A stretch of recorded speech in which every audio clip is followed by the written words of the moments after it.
Good afternoon. Welcome to your Anglia Examinations exam for Masters in C2. My name is Andrew. I'll be your assessor this afternoon. First of all, I'd like to just check your IDs, if I may. Sure. Thank you very much. Perfect. Thank you. Thanks. And now, if you could please just introduce yourselves and confirm your candidate numbers for me, please. I'm Aviva, and my candidate number is 52. Thank you. I'm Smahan and my candidate number is 54. Excellent. Thank you very much.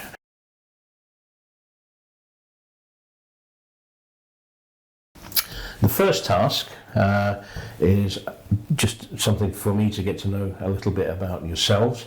What I would like to do, first of all, is, if I may start with yourself, Habiba, can you tell me something that you feel has been particularly rewarding that you've achieved in your life?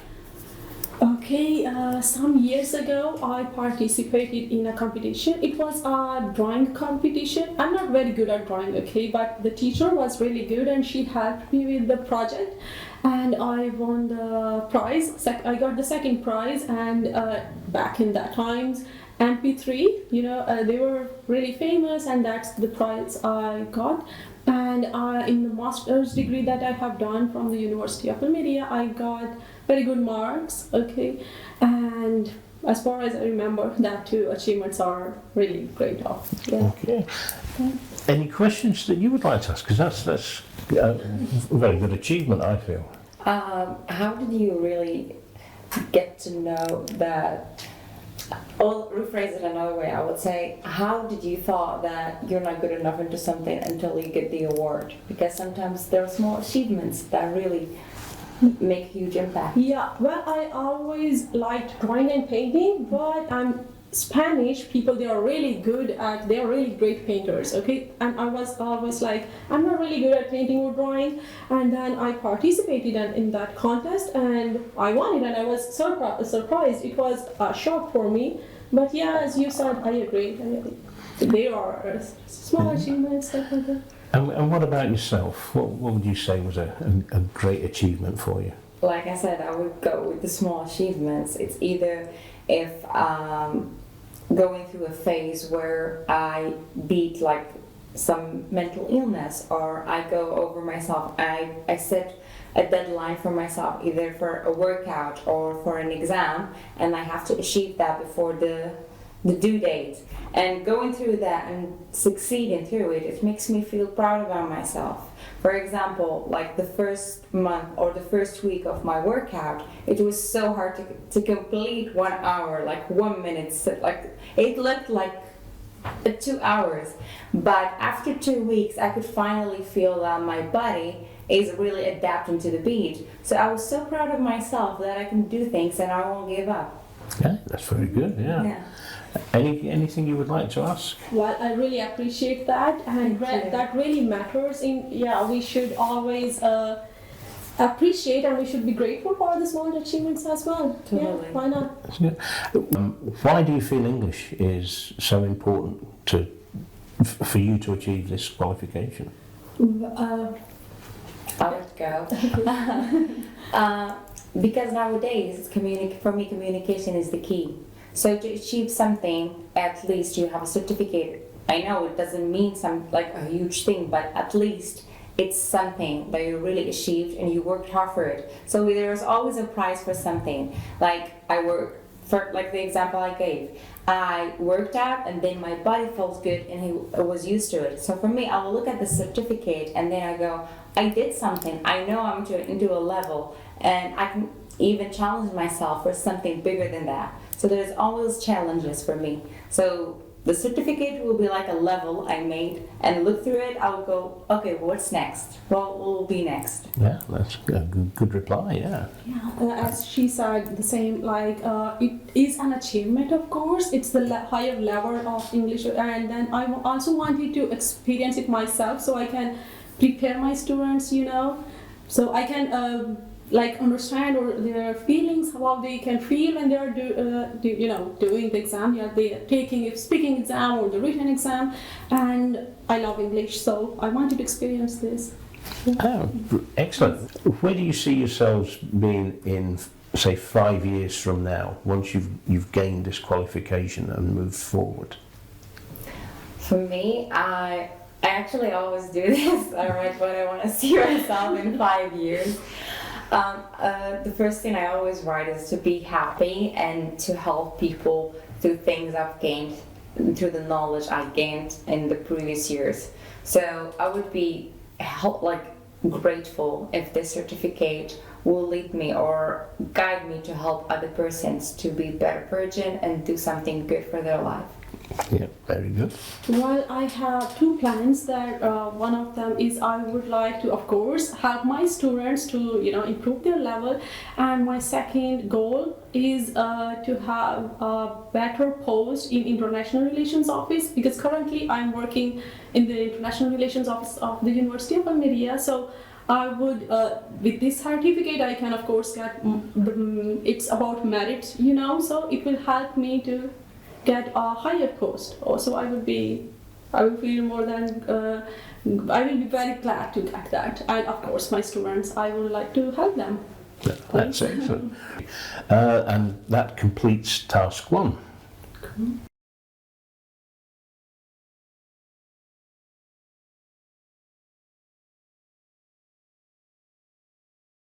There were 2 topics available to you.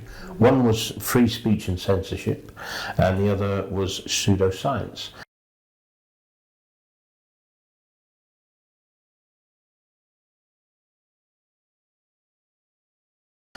Can I ask you which topic you chose to speak about, discuss? Let's choose the freedom of speech. Freedom of speech and The first one, yeah. Okay. So then, freedom of speech. How would you define freedom of speech? It's tricky to define freedom of speech concerning the culture I live in, but if we really going to give it a simple definition, it's the way of expressing your feelings and emotions without being judged. Yeah, and your feelings on freedom of speech? Sometimes. It's a really difficult concept to explain, because some people really take it in a wrong way, and I think everyone should be aware of it. We are living in the 21st century, we all should have the right to express ourselves, but to a certain level. And do you think that freedom of speech is global, or do you think that in certain areas perhaps it's It should limited? be global, but unfortunately I think it's not.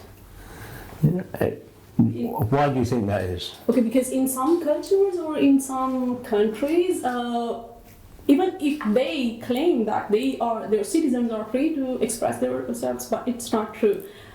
Yesterday I was watching news, and in Russia there was a woman. She was with a poster of #NoWar, but she has been arrested and now she has to pay a fine. So this is not freedom of speech. Everyone should be, as long as we are spreading positivity, peace, everyone should be free to express their ideas, their emotions, their opinions, their point of view. Yeah. And for yourself, have you personally felt unable to speak freely? Do you feel uncomfortable at times? Totally. There are some cultural barriers when you try to express yourself or your feelings.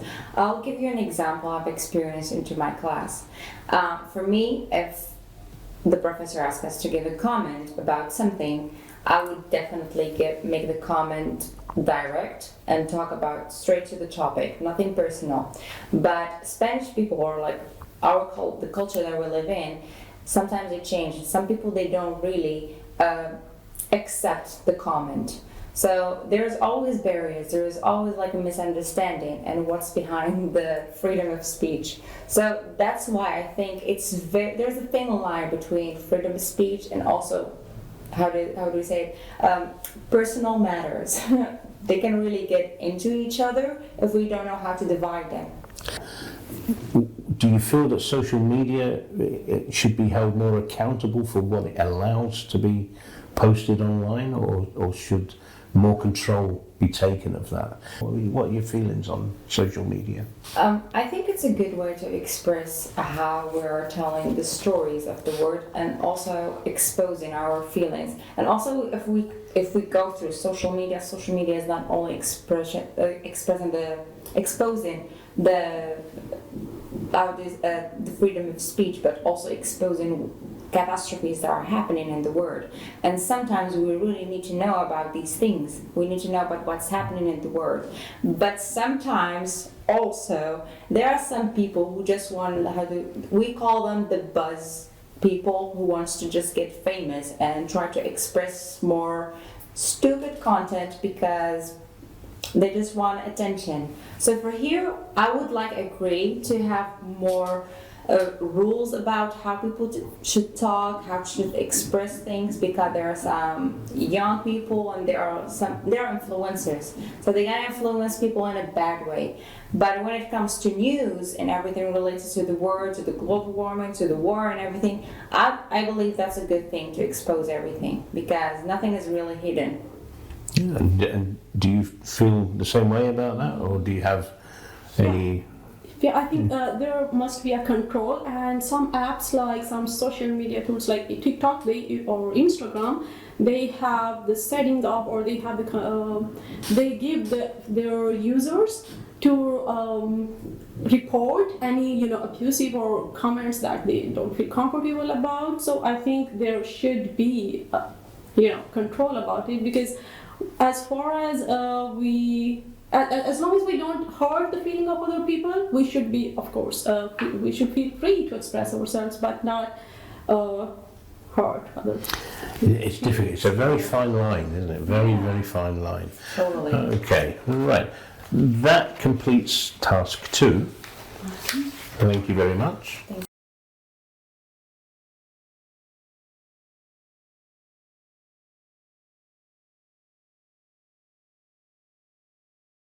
Which list you would like to take a topic from? I'd go with the first one. A or B?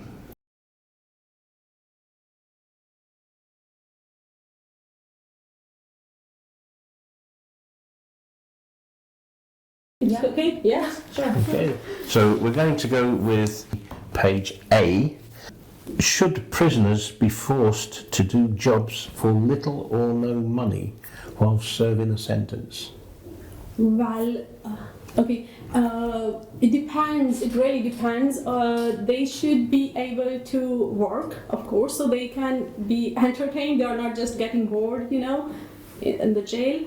But the jobs, the work, shouldn't be so hard. Okay, even if they are prisoners, they are human beings. Okay, so as long as the work is not so tough, it's not so cruel, they should be able to earn some money, and I think that way they can be, they can have a little bit of fun as well. Mm-hmm. Your thoughts on particularly that last sentence? It depends on the fun of prisoners. So that's why I agree that everyone who's working should get paid. You work for something, so they will be unmotivated to work. So if working, get paid, that's great rule. But to have fun, it's either, for me personally, I would rather have give them some classes, activities that will help them develop themselves and guide them to be a better version of themselves. And also, we would like to make, for the money they're making, they're staying there for free, they're eating everything, they can either save money to save their families or save some societies and help other people.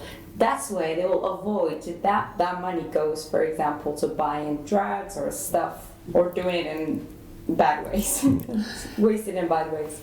What are your thoughts on the suggestion that was made a few years ago that prisoners should perhaps, instead of sitting inside the 4 prison walls, they should be out conducting maintenance on roads, or maintenance on parks and gardens, decorating and building work for pensioners and schools and what have you? Do you think they should be set to work on tasks like that?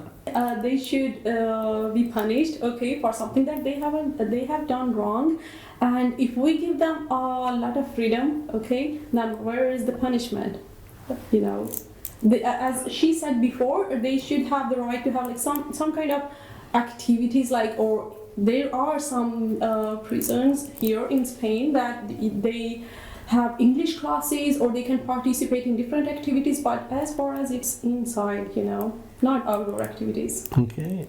I wouldn't agree if they go outside of prison and do activities and stuff, because like you said, there's a punishment, and also we're trying to reform them into a better version of themselves. Because if I'm like leading them to the outside world, they won't change, because they were in the outside world and we drag them inside. So what's the difference? So I have to put them inside, and I have to reform them to be a better version, to be a better humans. If they show some interaction to that, probably we can give them a bonus or whatever. But if they are still in the same mind structure and everything, I would stay with the punishment. Okay. Yeah. And one final question. Whilst incarcerated and serving a prison sentence, do you think they should be allowed the right to vote in elections? Certainly. Why not? Like, it's their right as citizens, they should be able to vote, you know? Okay. Because imagine there were a criminal who claims that he or she has committed that crime because of the government. Okay, maybe there are some people who always blame the government, so maybe they just want to change that, so there is nothing wrong in giving them the right to vote. What do you think? I totally agree, but I would also disagree with the thing they're blaming the government. The person should blame himself first, because no one leads you to do something bad. You should blame yourself. And then there are some aspects that really can play a role. There's some poverty or lack of knowledge and other things. I can guarantee to you, if they really set a mind of changing that environment, they can have the right to vote, because they will have the idea of creating a better version for a better future for their children. Maybe not for them, but for the children. So there's a chance for the children, even if it's not for them. Yeah, excellent. Thank you. And good luck for the future. Thank you. Same to you.